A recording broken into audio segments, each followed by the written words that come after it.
Howdy, howdy, howdy, my name's Anachi Sasuke, and welcome to SCP Saturdays. It's been a little while since we did one of these. I kept meaning to do one and then just didn't. So, for this episode, a while back, 5 days ago apparently, when I did this video, I was like, hey, so, how do I find the information about the various sites? And Thomas Travado here told me what I need to do. It said under background, there is an option called Secure Facilities that will take you to a page that gives a brief summary of all the sites that are mentioned often. There you can learn about Site 19 as well as some others. Other things that under background are helpful too, as is the Heritage Collection, which talks about some of the most famous and most often referenced SCPs. Also, they said they like my videos, which is cool, thank you, and that I should read things linked to SCP-184. So, first things first, going to close that, and see if we can find that stuff. Let's see. Site... Oh, there we go. Site 19. Site 19 is the largest Foundation facility currently in operation, housing hundreds of safe and Euclid-class anomalies. Objects contained at this facility include 55, 131, 173, 387, 668, and 931. It doesn't look like there's anything clickable about it. 28 is a provisional one that we just read about that one in yesterday's episode. But yeah, it's cool to know this is here now, and it looks like there's a lot of other information up here in background, which I didn't even know this was up here. I never noticed any of this. I just would, like, come into the website and then immediately just go. Like, the groups of interest. Look at all this. I've been bookmarking these things, and there's just a list of it that's already here. There's a whole thing about Dr. Wondertainment. If it wants to load. Oh, wow. Oh, wow. Wow! Man, wow! There's just a lot of these. Holy crap. Oh, red is a Dr. Wondertainment thing. I have that bookmarked. I don't know why. But anyway, the other thing they said was the links related to 184, which, as I think we've covered, is actually the actual SCP-1. That's where this goes.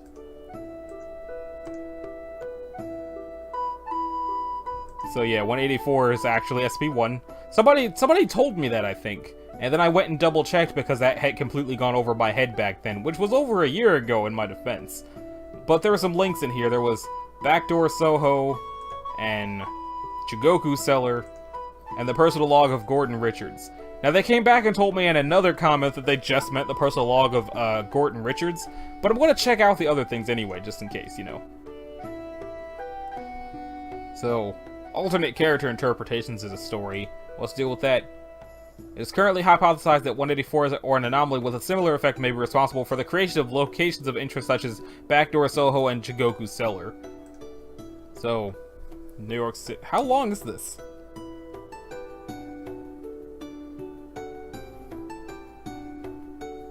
This is extremely long to not really seem to mean anything.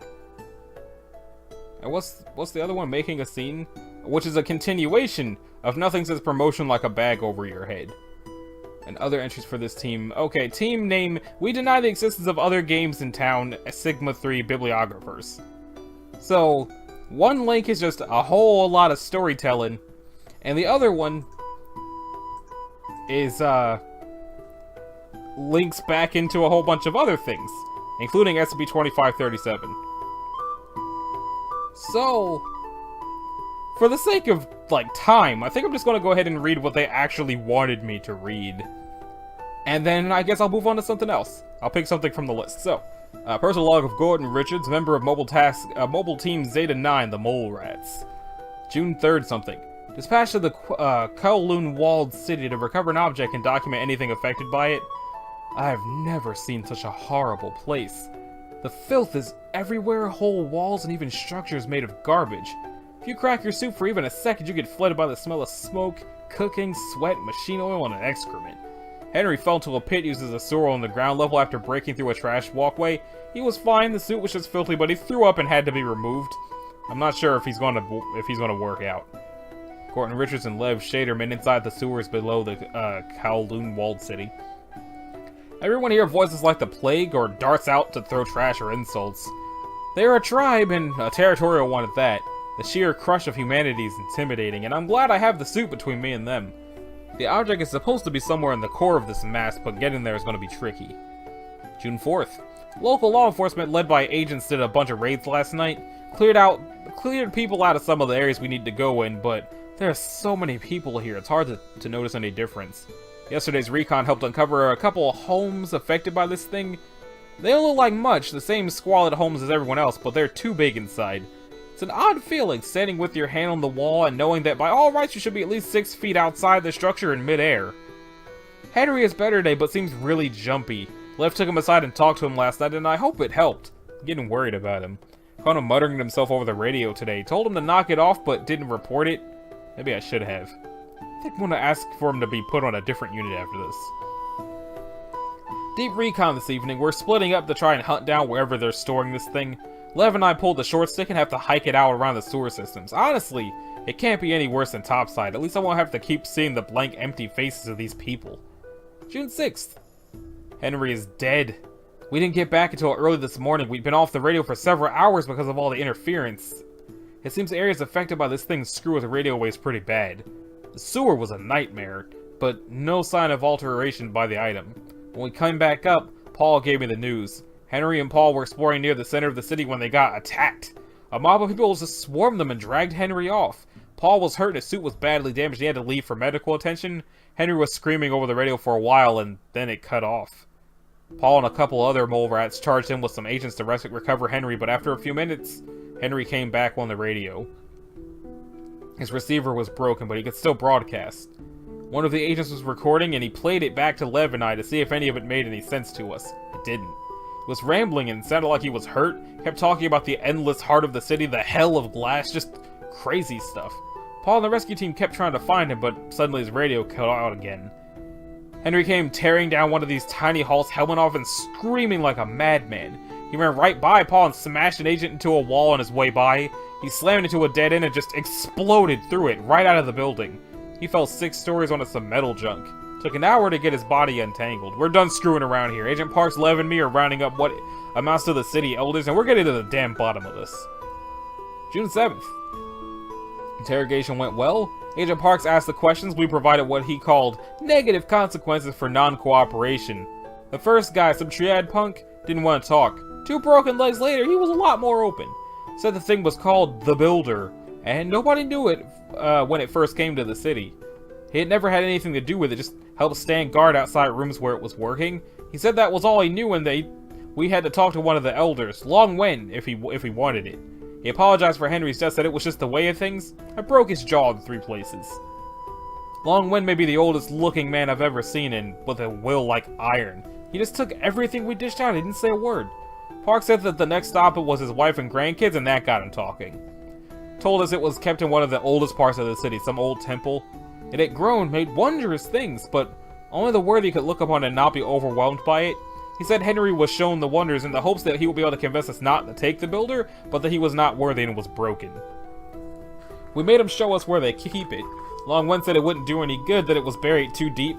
They moved it deep inside when they first caught wind of the agents. He said we'd never get it back. We're doing deep work tomorrow, and we're not coming out without it. June 10th. Been out for a while. This place is amazing. At first it was just a temple that was too big inside. Neat, but nothing new.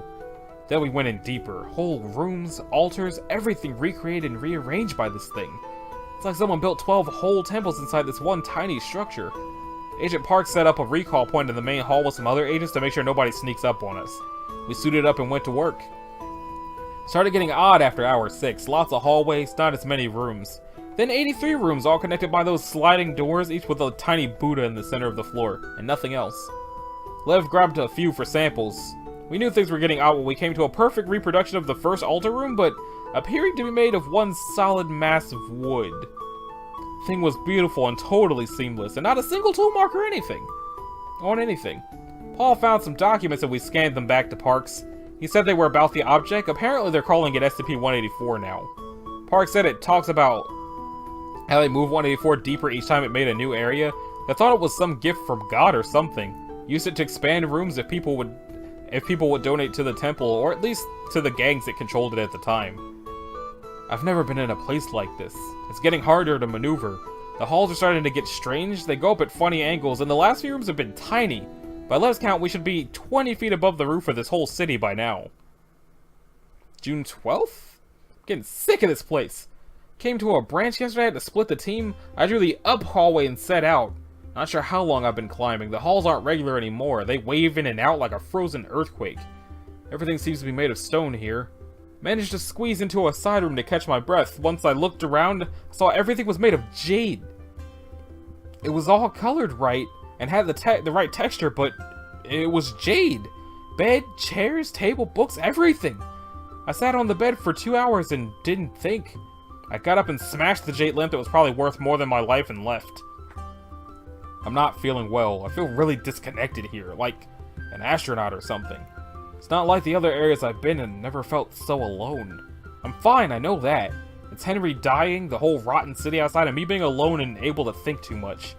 Rats are tested for mental stability, and I pass with flying colors. It's just my nerves. I'm sitting on a chair made of thousands of tiny dragon statues, running on a table made of super dense paper, and I'm fine. June... Been out too long. Food low, water low. Not out yet, but getting there. Hearing things. Keep thinking I'm hearing voices. Been climbing for days. Saw light today at the end of a side hall.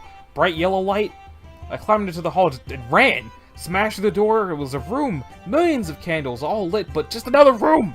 Pulled off my helmet, smashed the candles with it, broke my lenses, neck seal, radio, didn't care. Sat and cried for hours. Dropped a pick down the shaft today, never heard it hit bottom. Almost jumped to go get it, but stopped. Gotta find this thing, gonna smash it to bits! Stomp it. Crush it. Food out. Suit can't make any more water. Saw a hall with 10,000 doors. Ran down it, smashed a bunch, and kept running, climbing. Lost my boots. Floor creaked looked like carpet. Made of super sharp stone. Cut suit to ribbons. Feet too. Blood all over the shaft. Hope it appreciates it. Gonna crush this thing. Feel it shatter in my hand. Hate this place. Keep hearing Henry. Keep telling him he's dead. You won't listen. Top of shaft. Hauled it forever. Lights everywhere. Gonna kill the heart. Hell is heaven. Heaven is hell. Life is wonderful. Gordon Richards went missing during the recovery of 184. Presumed KIA. 184 recovered by Teams 8 and 9. Journal recovered in rubble left from destruction of 184 affected temple. So, that covers that story. What else should we do? I mean, let's see, Saturday. Well, I can get rid of that. I just read that. I suppose I can check and see why I put SCP Red in here. Wow! This is super long! But it's related to Dr. Wondertainment. And it's only been 13 minutes, so I'm gonna do SCP Red. And I know that there's like not as many things that I could have done in this episode, but it's super long, and it's a tale, and it could be interesting. So let me shrink this back down. In a dark room, a bank of monitors screens illuminated a pale face. The rusted brown glow of the video feeds gave Roger little more color than the sun had cared to give him in the past few months. Half a kilometer north and 200 meters down, an automated surveillance drone slowly made its way through a series of corroded metal hallways. It was oddly silent, beyond the whine of computers and the whir of fans.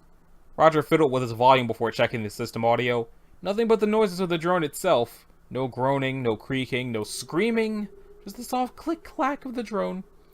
Roger checked the timing. The drone should have reached it by now. He squinted into the glare and overrode the drone. Nothing but flakes of rusted metal scattered across the floor of rusted metal, fallen from the walls and ceiling of rusted metal.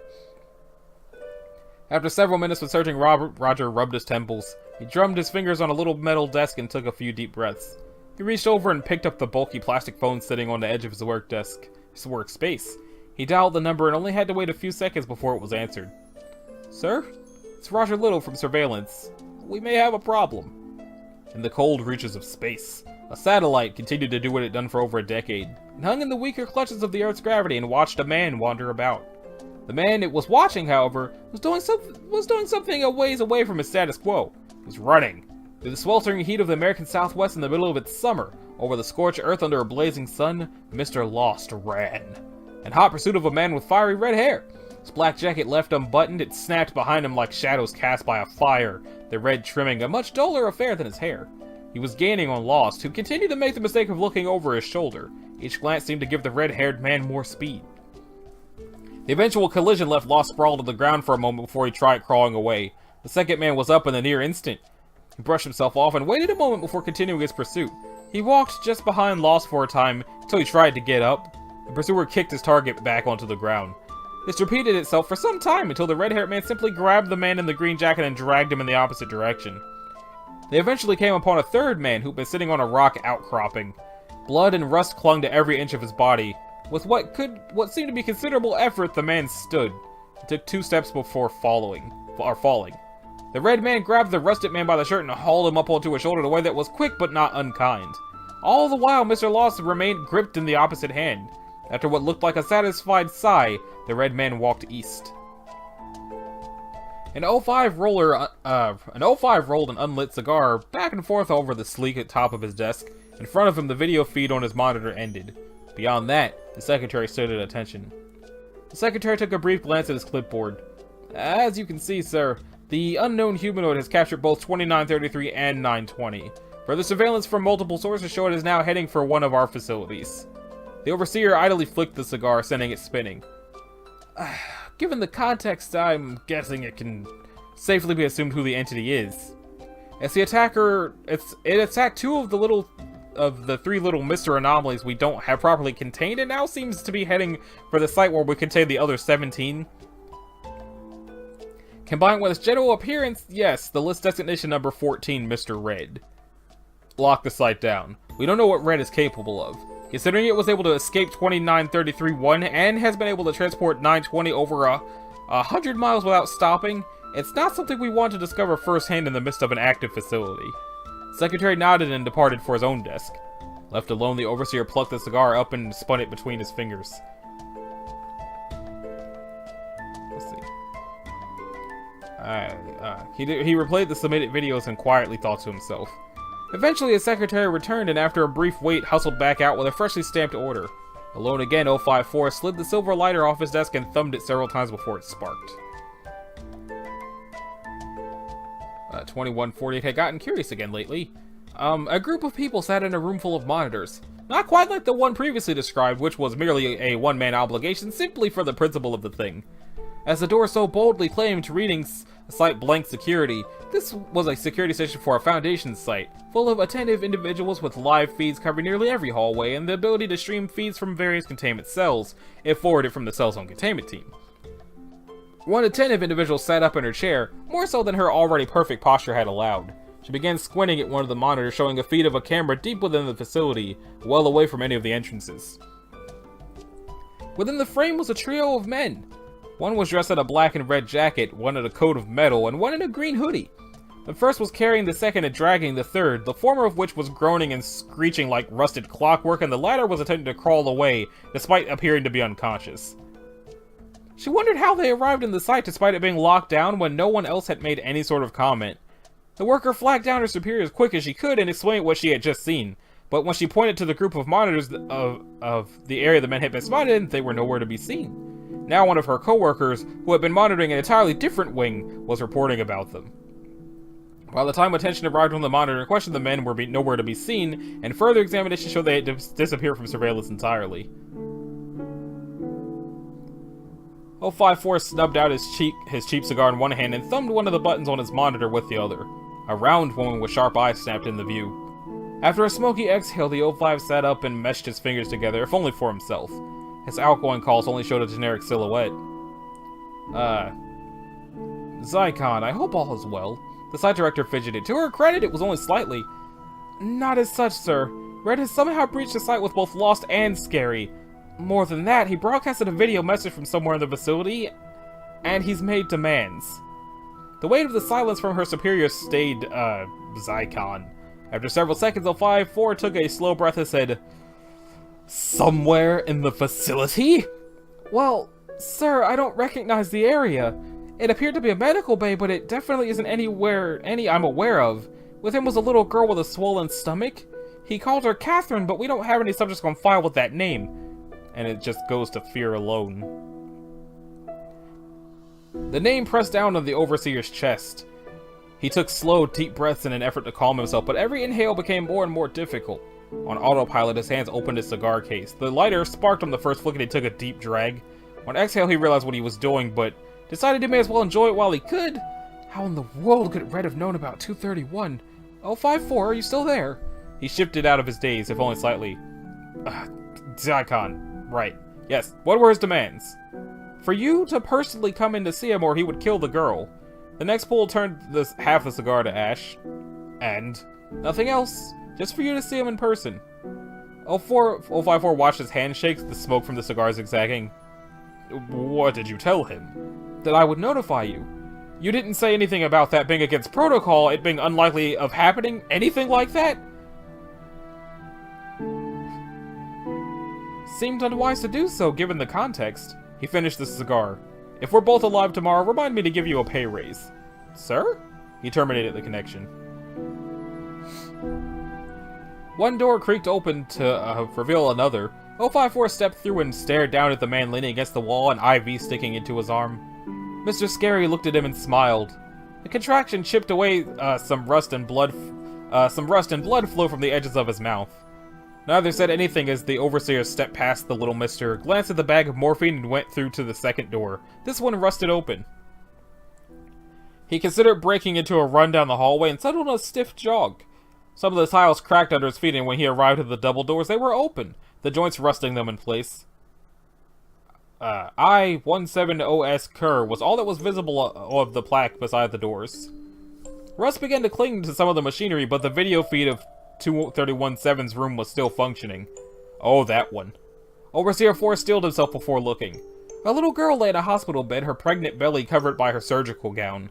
She seemed quite calm given the circumstances, but given her general situation, there wasn't likely much that would upset her anymore. Next to her was a man in a red vest, his jacket draped over the back of his seat. In one hand, he held the ankle of a rusting man who was attempting to crawl away, and the other he held a children's book.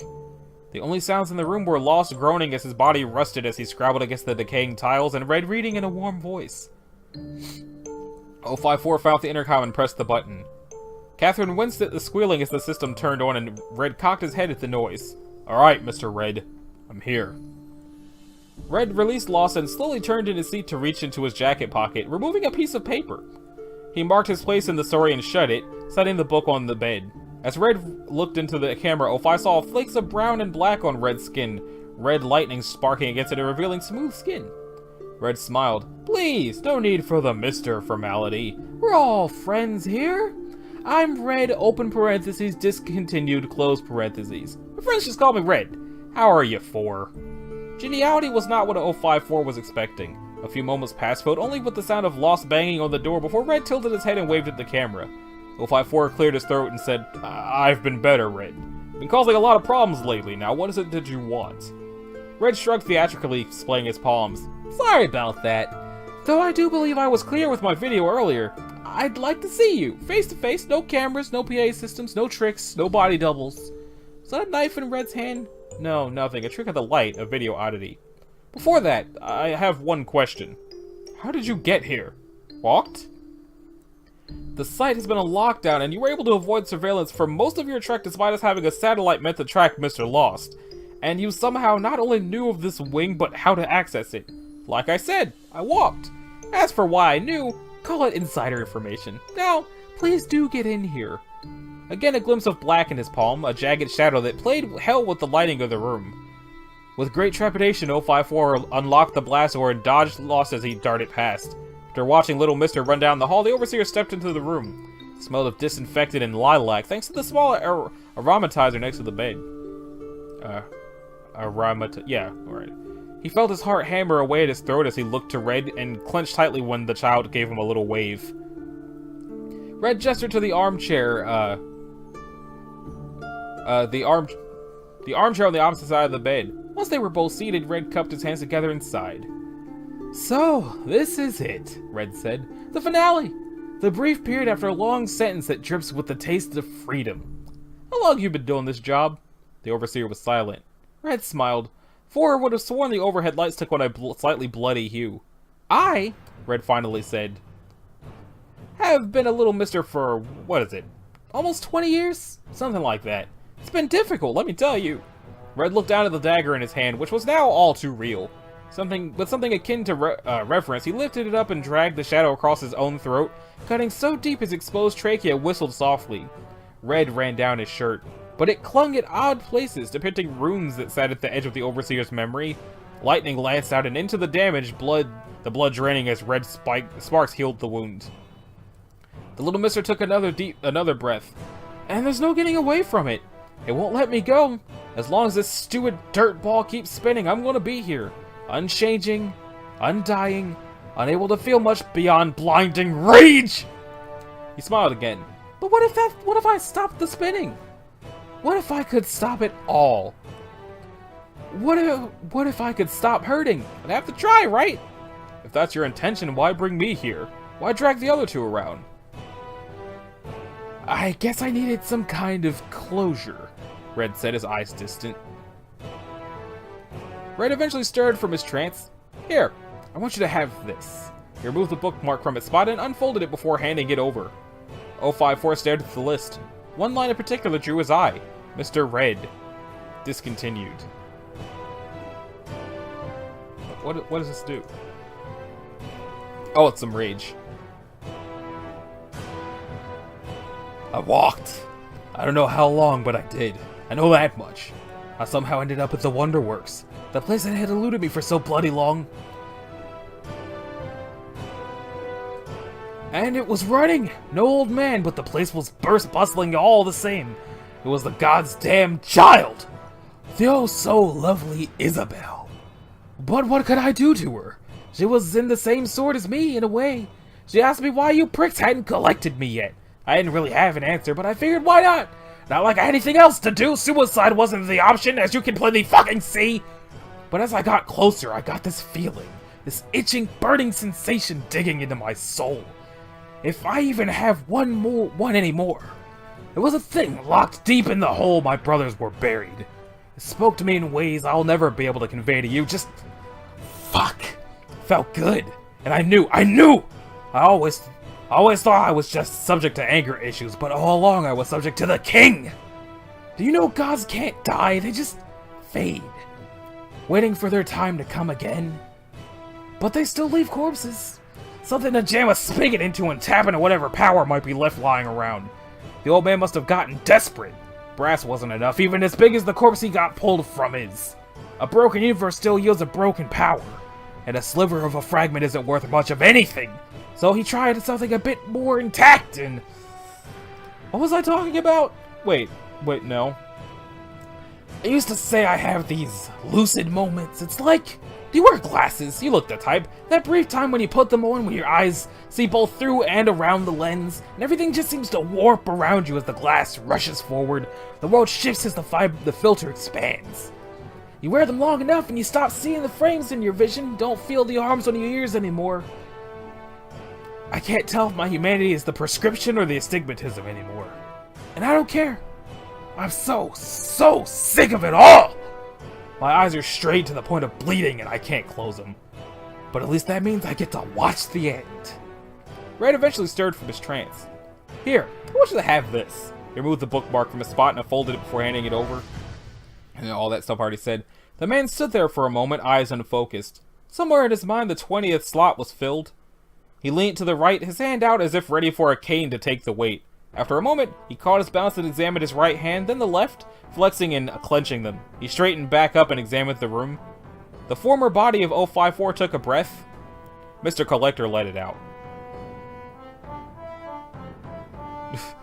Collector reached into his pocket and pulled out a crisp piece of paper uncrumpled despite its confines.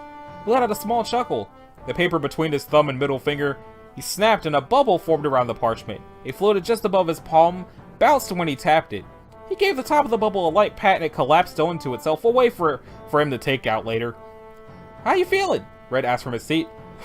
Better than I have in years, the collector responded. When he spoke, Red sat up, squinted. And yourself? Get you! Red flew forward, knife in hand. Collector slapped it away into a bubble, which soared just out of Red's flailing grasp. Red drew another from his sleeve and threw it, only for it to be caught in another bubble. Red in the face, Red swung his fist while simply producing a dagger from his palm. Collector caught the punch, and a silky bubble wrapped itself around Red's hand. He pulled and yanked and was only able to free himself when he released his grip on the third shadow knife. How? You should be dead! The girl said you were dead! I likely am. The me you were speaking to was merely a copy, made prior to Mr. Forgetful erasing me from my old body. Whatever was left in the body of Isaiah Crawford after that was Dr. Wondertainment, though with a bit too much factory mixed in for my taste. I shifted the factory. Suppose I remember all that because Forgetful wouldn't get to me as I was merely in potentia. You remember Mr. Mad. That's SCP 2428. He was a fucking... Were we all just tests? A fucking training ground? Not all of you know. Mr. Collector, nay, Dr. Wondertainment smiled. It lacked its old rainbow glow, but it shined all the same. Forgetful and stripes to cover my tracks. The ladder's brother to get you all here. The smile faded. Scary. Truth be told, this whole collector concept was done fairly late into the project's development. I mostly wanted to see how things would turn out. How is Isabel doing? Red glowered. So then why was I made? The old man narrowed his eyes that weren't really his. You were a gamble, I suppose. Of course, I made a grave error, as they say, always bet on black. Red grabbed Collector by the collar. Do you think this is a fucking joke? That I am somehow funny? Not as such. My apologies, I was trying to lighten the mood. What would you like me to say? That you were a defect? That I condensed a power that was much more destructive than I could have imagined and pumped it into some young man's veins? I tried to change you, but you just wouldn't take. So Red you became. Red released his grip, his face expressionless. So I'm a mistake. Collector straightened his tie. I would say more an unfortunate surprise. But who doesn't like surprises? Red reeled back smiling. It took another few seconds for his face to move again. I'll show you a surprise. And what's that? The grin in Red's mouth was almost as sharp as the knives in Collector's bubbles. That would be telling, dear father. Can't spoil the surprise. Red sidled next to the child's bed and smiled down at her. Catherine smiled back up at him, her gaze occasionally edging towards the other mister. Red sat down, the impact bouncing the book up and off the bed. A chuckle left him as he bent over to get it. Red set the book down in the center of the bed. He traced a curved knife on the cover. A spark of red followed his fingertip, outlining the weapon. Once completed, the red flickered and was filled to black. Red slipped the knife off the book as one would a playing card and held it for Mr. Collector to see. When Red turned it so that the blade faced Collector, it appeared to merely be a wispy black line flickering in the light. Are you ready? Red asked Catherine, in a soft voice. The child took a few breaths. Are you sure I can? I don't want him getting hurt. Red twirled the knife in one hand and brushed back her hair with the other. These people may have locked him away, but I just so happen to have the key. With a trembling hand, with trembling fingers, she lifted up her gown to expose her belly. Brands marked the swollen skin, dull and dark. They crackled like coal when Red touched them. Catherine lay flat and squeezed her eyes shut. The twisted scalpel slipped into her, the blade so fine she didn't wince. But as Red ran the knife across her, she began to scream. The runes on her skin sizzled as Red cut through them, vapor rising into the air. Within the girl, red and purple pulsed and writhed, her womb mangled and distended. It squished and squelched as her yelling became racking sobs. All the while, Collector stood impassively at the foot of the bed. He had seen as bad, caused worse, but a twinge of guilt struck him as he thought of Sweetie. Hopefully she would at least speak to him when he found her. Collector stirred from his thoughts when Red cleared his throat knife hanging over the mess. Don't lose focus, old man. You're about to witness the birth of a new era, or at least the death of this one. The knife dropped. Rather than cut or tear into the tissue, the dagger simply sank into it. Black into a mottled red, but as it was swallowed, a pinprick of bright red showed itself. There was a moment of stillness, even within the girl, as the shadows cast across her intestines swirled to the red. The room was suddenly all too full. The smell of iron was nearly palpable. A loud ripping sound, the only thing accompanying Catherine's now resumed screams. Heart and flesh that matched the color of a dying sun dripped with blood and placenta. It pressed everywhere within the room, on the walls, under the bed, even within the inhabitants. The ceiling began to crack, and the tearing sound intensified enough to drown out the sobs. The ceiling exploded! The earth and concrete above it was obliterated as the thing rose. Level after level was leveled by the growing expanse.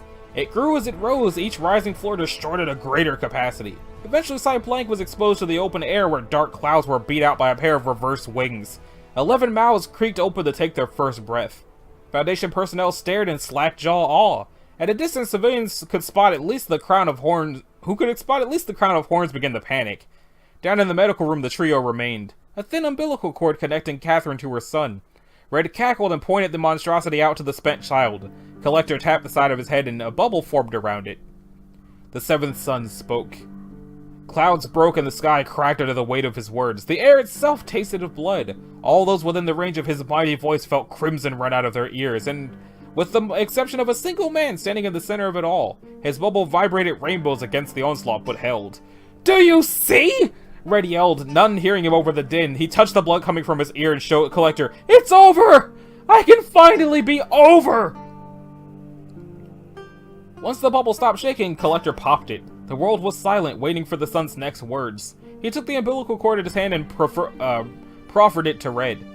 A crack of a smile broke Red's face. From nowhere, he produced another dagger and with no amount of ceremony separated mother and child. Knowing this, the seventh son drew another breath. When he spoke again, his words fell on deaf ears. The air around him shimmered slightly, reflecting a rainbow in places. Collector lowered his hand from where he had touched the Scarlet King's spawn. Something stuck to his hand, which he wiped off on the bedsheet. He cleared his throat and adjusted his tie again. After a moment, he turned to Red, a small smile on his lips. "I'm so sorry. I'm afraid I couldn't hear over all the noise. What were you saying?" Red said nothing. He did nothing for a short time. Then his eye twitched. He looked at the shimmer of the bubble around the seventh son, at the stain on the bedsheet. Bony palms dug into his eyes as he tried to rub whatever nonsense was clouding his vision. When he looked again, the scene was the same. "No." Red finally said, a full sword in his hand. He slashed at the bubble, the blade digging into the film. Then it flew out of his hand as the bubble pushed back. "No!" Collector watched Red attack the bubble over and over again with a variety of shadow weapons. After a dozen or so weapons were embedded in the wall behind him, Red slashed at his own hands and thrust the scarlet lightning into the bubble. It did nothing but catch the light. "No!" Red repeated, courage to Collector. "No!"